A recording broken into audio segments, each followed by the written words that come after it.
has a religion, and our religion is what we rely upon to realize and express our humanity, no matter what that religion is.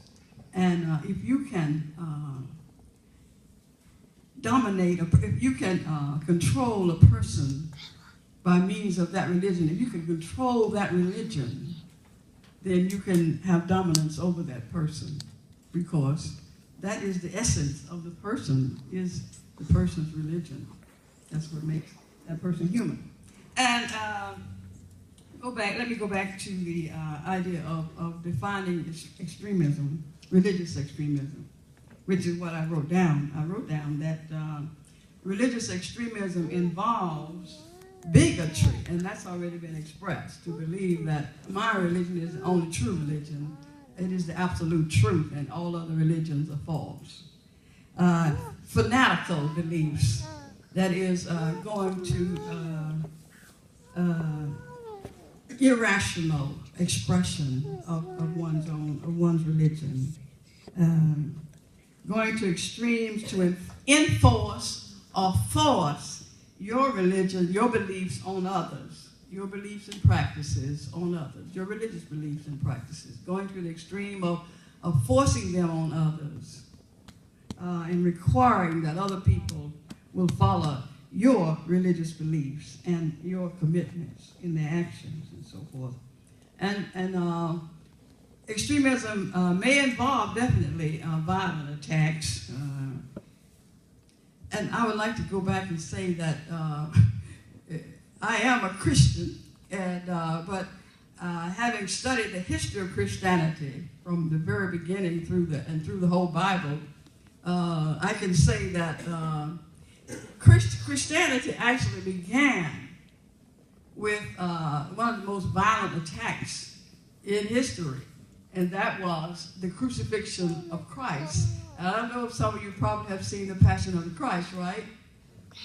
So that very well represents how Christianity got its start. The violent, passionate attacks on Christ himself, and making him drag his cross up the hill and all of that, and beating and all those types of things, and finally killing him, bludgeoning him to death, and all that sort of thing. So, Christianity has had its violent and bloody periods throughout its history. And when you study the history of Christianity, you can understand why. Because of the dominance, the different cultures and nations and different leaders wanted to dominate the peoples. And so they would attack the religion and try to force them to follow the religion of Christ the way they saw it. So Christianity, internal warfare among the people, Catholics and Protestants and so forth, and the Crusades and so forth. Christianity has a bloody history, so it has a lot of extremism in it. Thank you for that. Maybe, so you guys can have more like the last word. Maybe we could go back down and follow up on the definition. One thing I would want to add is just all of these ideas with a lack of humility. So it's okay. It's like good to be devout. That's great. But I noticed in the circle time, the question was asked: would you ever change your religious beliefs? And I think like barely anybody stepped forward. And I'll be honest. I am a Christian. I believe that I am a devout Christian. But I had to step forward because I want to be, I don't think that I don't think God or Jesus is dependent on my faith existing for him to exist, one. And two, if that's not true, if Jesus didn't actually get up, then you better believe I'm going to change my opinion about that and change the way that I live. But isn't it more faith to say, yeah, I would change. I would absolutely change my beliefs if this is not true. But I believe. So I think the willingness for people to step forward and be open to that is also maybe the religious extremism.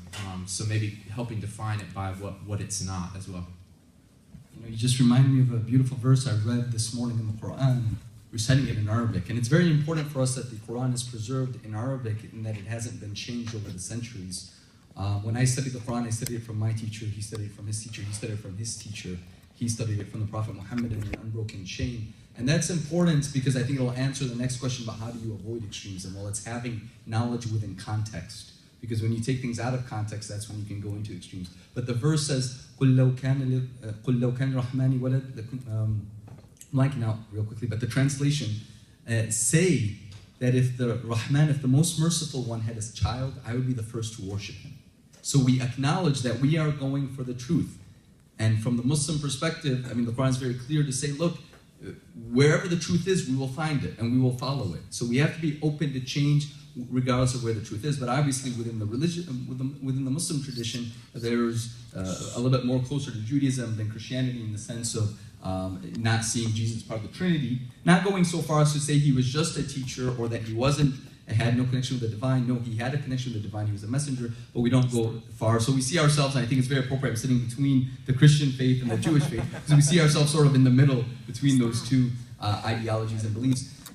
But the point is, doubt is important, because if you don't have any doubt, and your faith can't be tested against doubt, then maybe it isn't true faith at all.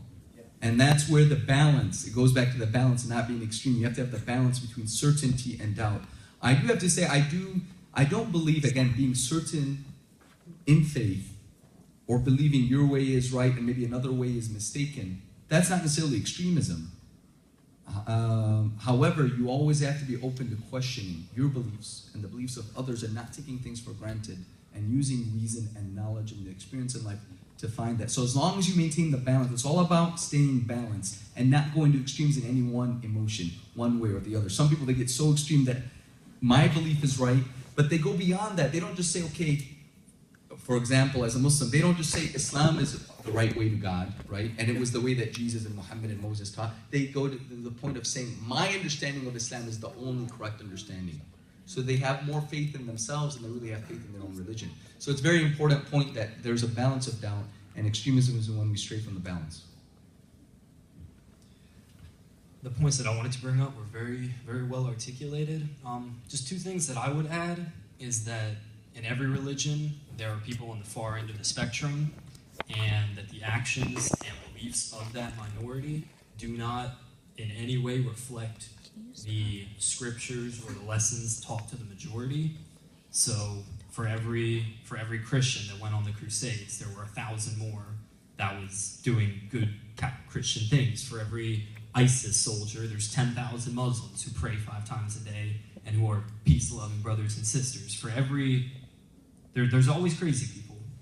There's always crazy people.